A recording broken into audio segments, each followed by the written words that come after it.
Hi friends, இன்றைக்கி நம்ம செய்ய போகிற ஒரு ஹெல்த்தியான ரெசிபி மில்லட்ஸ் வச்ச ஒரு ஹெல்த்தியான லட்டு தாங்க.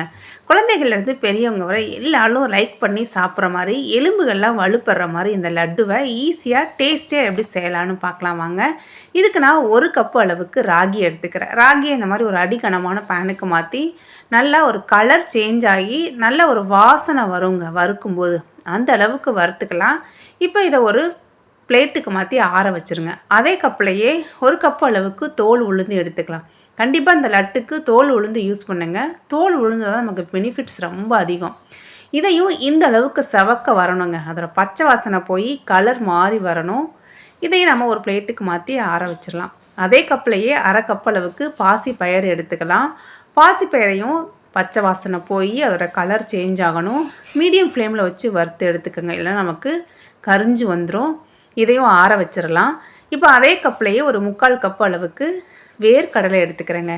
வேர்க்கடலையை நல்லா வறுத்து அதை கையில் எடுத்து நாம் இந்த மாதிரி அழுத்தி பார்க்கும்போது அதோட தோல் உறிஞ்சு வரணும். அதுதான் நமக்கு ஒரு கரெக்டான பக்குவம். அந்த அளவுக்கு வறுத்து இதையும் வெளியில் வச்சிடலாம். அதே கப்லையே ஒரு 1/4 கப் அளவுக்கு பொட்டுக்கடலை, 1/4 கப் அளவுக்கு எள்ளு சேர்த்துக்கிறேன். எள்ளு நிறைய இல்லைன்னா ஒரு 3-4 டேபிள் ஸ்பூனாவது கண்டிப்பாக சேருங்க. எள்ளு இந்த மாதிரி நல்லா வெடித்து வரணும். இந்த ஸ்டேஜில் நம்ம ஸ்டவ் ஆஃப் பண்ணிடலாம். நம்ம வறுத்த எல்லாமே நல்லா ஆறி வந்துருச்சு. ஆறுனதுக்கப்புறம் அரைங்க. இப்போ ஒரு மிக்சி ஜாருக்கு சேர்த்து இது கூட வாசனைக்காக 3 ஏலக்காய் சேர்த்துக்கிறேங்க. நல்லா இந்தளவுக்கு ஃபைனாக அரைச்சிருங்க. குறப்பாலாம் வேணாம், நல்லா ஃபைனாகவே அரைச்சிடலாம். அரைச்ச மாவை இந்த மாதிரி ஒரு மிக்சிங் பவுலுக்கு மாற்றிக்கலாம். இப்போ நான் உளுந்தை சேர்த்துக்கிறேன். உளுந்தையும் நல்லா அரைச்சிருங்க. இந்த அளவுக்கு அரைச்சிடலாம். நமக்கு வறுத்ததுனால நல்லா சீக்கிரமாகவே அரைப்பட்டு வந்துடும். இப்போ பாசி பயிறு அதையும் அரைச்சி உள்ளே சேர்த்துக்கிறேன். எல்லாத்தையுமே நல்லா ஃபைனாகவே அரைச்சிடலாம். இது எல்லாத்தையும் ஒன்று சேர அதே பவுல்லையே சேர்த்துக்கலாம். இப்போ கடலையை அந்த மாதிரி நான் தோல் எடுத்து வச்சுருக்கேன். இப்போ அதையும் மிக்சி ஜாருக்கு சேர்த்து பல்ஸ் மோடில் விட்டு அரைச்சி எடுத்துக்கலாங்க. நம்ம அரைச்சோம் அப்படின்னா எண்ணெய் பிரிஞ்சு வந்துடும். அந்த அளவுக்கு அரைக்க வேணாம். இந்த மாதிரி பல்ஸ் மோடில் விட்டு அரைச்சி குறப்பாக அரைச்சி மிக்சி ஜாரில் சேர்த்துக்கலாம். இப்போ எள்ளு, பொட்டுக்கடலை அதையும் சேர்த்து இந்த அளவுக்கு அரைச்சிக்கலாம். கொஞ்சம் குறப்பாகவே அரைச்சிக்கலாம், ரொம்ப ஃபைனாக அரைக்க வேணாம். இப்போ இந்த மாவு எல்லாத்தையும் இந்த மாதிரி ஒரு கரண்டி வச்சு நல்லா ஒன்று சேர கலந்து விட்டுருலாங்க. நல்லா எல்லாமே ஒன்றோட ஒன்று சேர்ந்து வரணும். பாருங்கள், எதுவுமே தனித்தனியாக தெரியாத அளவுக்கு இந்த அளவுக்கு கலந்துடலாம். இப்போ வெல்லத்தை கரைச்சி எடுத்துக்கலாம். 1/2 கப்பு அளவுக்கு வெல்லம் எடுத்துக்கலாங்க. எந்த கப்பில் மெஷர் பண்ணுறோமோ அதே கப்புலையே 1/2 கப்பு வெல்லம், 1/2 கப்பு தண்ணி கரெக்டாக இருக்குங்க. இப்போ இது கூட சேர்த்து இது எல்லாத்தையும் நம்ம கரைச்சி எடுத்துக்கலாம். பாகுபதம் அந்த மாதிரிலாம் எதுவுமே கிடையாது. வெல்லம் நல்லா கரைஞ்சி வரணும். பாருங்கள், இந்த அளவுக்கு கரைஞ்சி வரணும். இதை நம்ம வடிகட்டி எடுத்து வச்சுக்கலாம்.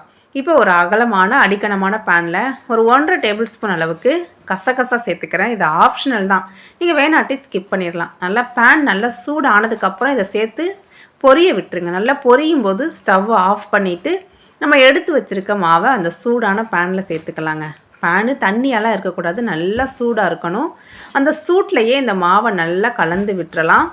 பாருங்கள், இப்போ நம்ம ரெடி பண்ணி வச்சுருக்க வெல்லத்தையும் சேர்த்துக்கலாம். வெள்ளைக்கரைசல் சூடாகவே இருக்கட்டும். வெல்லத்தையும் கொஞ்சம் கொஞ்சமாக சேர்த்து இந்த மாதிரி கலந்து எடுத்துக்கலாம். ஒரேடியாக ஊற்றிட வேணாம், கொஞ்சம் கொஞ்சமாக ஆட் பண்ணி நல்லா இந்த மாதிரி ரஃப்பாக கலந்து விட்டுறலாங்க. இப்போ 1/2 கப்பு தண்ணி கரெக்டாக இருக்கும். நான் எல்லா வெல்லமுமே ஆட் பண்ணிட்டேன். வெல்லமெல்லாம் சேர்த்ததுக்கப்புறம் சின்ன குழிக்கரண்டியில் ஒரு 2 குழிக்கரண்டி அளவுக்கு நல்லெண்ணெய் சேர்த்துக்கிறேன். உங்களுக்கு நல்லெண்ணெய் பிடிக்காது அப்படின்னா இந்த ஸ்டேஜில் நெய்யை உருக்கிட்டு கூட ஆட் பண்ணிக்கலாம். இப்போ எண்ணெய் சேர்த்ததுக்கப்புறம் கையை நல்லா ட்ரை பண்ணிடுங்க. ஈரமாக இருந்துச்சு அப்படின்னா நமக்கு லட்டு கெட்டு போயிடும். இது எல்லாத்தையும் சேர்த்து நல்லா இந்தளவுக்கு ஒன்று சேர கலந்து எடுத்துக்கலாங்க.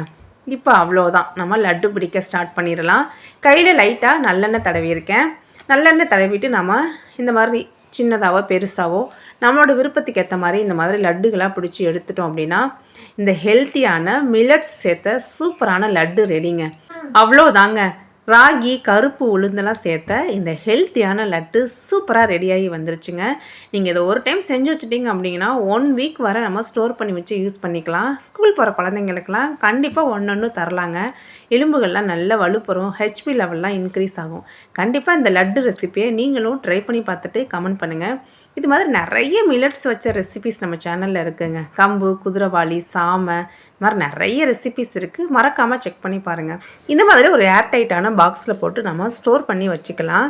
இந்த வீடியோ உங்களுக்கு யூஸ்ஃபுல்லாக இருந்துச்சுன்னா மறக்காமல் ஒரு லைக் ஷேர் கொடுங்க. அப்படியே ஷீலா எர்னட்ஸ் சேனலை சப்ஸ்கிரைப் பண்ணிடுங்க ஃப்ரெண்ட்ஸ். தேங்க்யூ.